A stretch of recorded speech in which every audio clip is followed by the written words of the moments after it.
थोड़ा डाउट हो रहा था, है ना।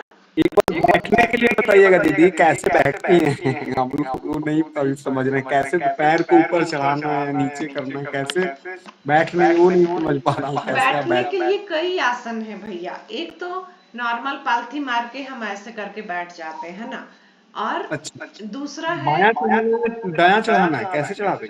अभी तो हम वो किए ही नहीं है शिव जी वाला आसन, ये तो हम किए ही नहीं है। पहले हम बायां चढ़ाते हैं, बायां। पहले ये जब, हाँ, और फिर जब दूसरा नहीं चढ़ता तो इसको पकड़ के ऐसे गहरी सांस भरते हैं और इस तरह से जी चढ़ाते हैं, जी जी जी। है ना। ये दूसरा हुआ। एक सुखासन हुआ पालथी मारना, जो हम लोग को बचपन में सिखाया गया, वो सुखासन।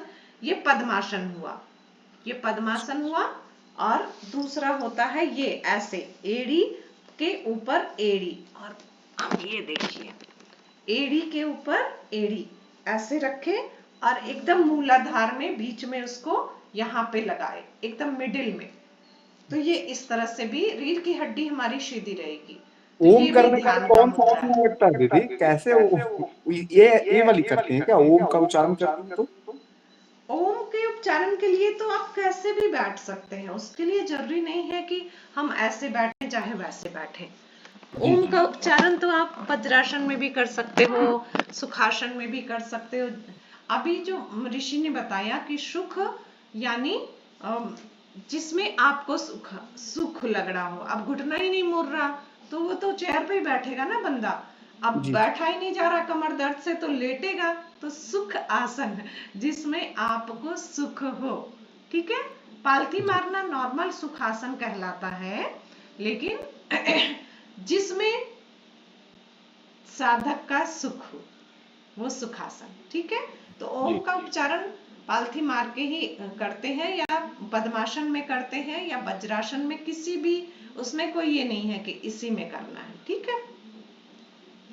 अब हम समझते हैं कि ओम का बीपी लो या हाई में कैसे हम ओम का उच्चारण करें, ठीक है। तो कल रह गया था ये चीज। तो गहरी श्वास जब हम भरे, कल हमने अच्छे से ओम का उच्चारण बताया था।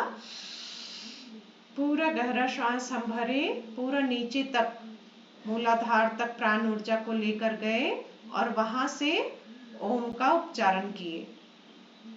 पहले ओठों को गोल किए, अ से स्टार्ट किए, तेज किए स्वर को, ओ लंबा किए और फिर ओठों को बंद करके म का उच्चारण किए, है ना। एक बार नॉर्मल कर लेते हैं। गहरी श्वास भर रहे,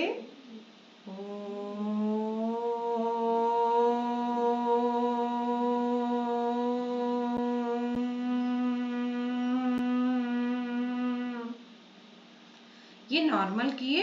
अब हम श्वास जो भरे हैं उसी को दो भाग में यदि डिवाइड कर देंगे तो हम हाई बीपी और लो बीपी में ये कैसे काम करता है इसको समझेंगे। तो जब हम म शब्द को लंबा कर रहे हैं तो हमारा हाई बीपी को फायदा हो जा रहा है, हाई बीपी वाले के लिए। और जब लो बीपी है तो हम म शब्द को कम करेंगे, ओ शब्द को लंबा करेंगे, ठीक है। तो देखिए कैसे करते हैं। पहले हम हाई बीपी के लिए करते हैं। पूरा गहरा श्वास भरे,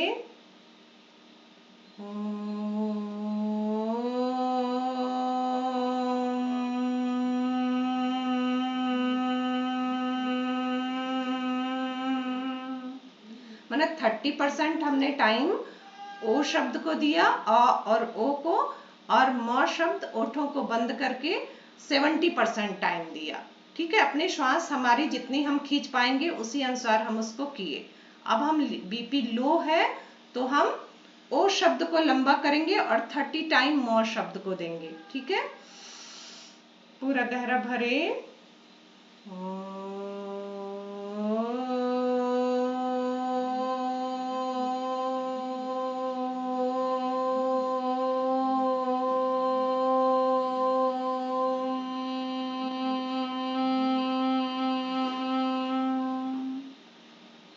ये अभ्यास है।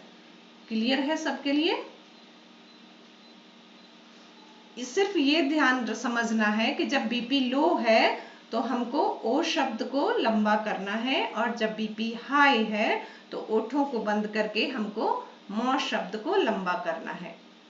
क्लियर यानी हो रहा 3 है स्टेप कुछ? हो गया दीदी, अ ओ अम्मा।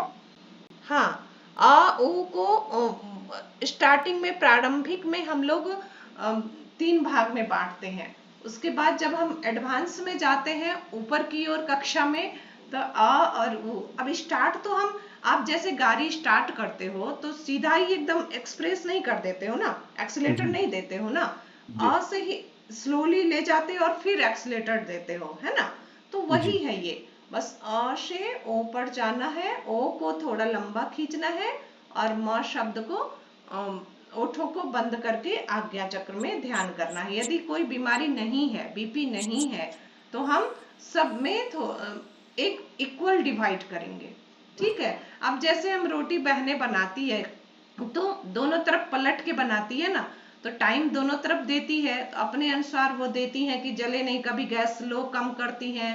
वैसे ही स्वर को करना है, ठीक है। कि कभी लोग हाथ जल ना जाए, फुलाने समय तेज करती हैं, फिर शुरुआत में कम करती हैं। तो उसी तरह से ये है भैया। जी दीदी, जी दीदी। ठीक है। हम लोगों ने और कोई कभी प्रश्न?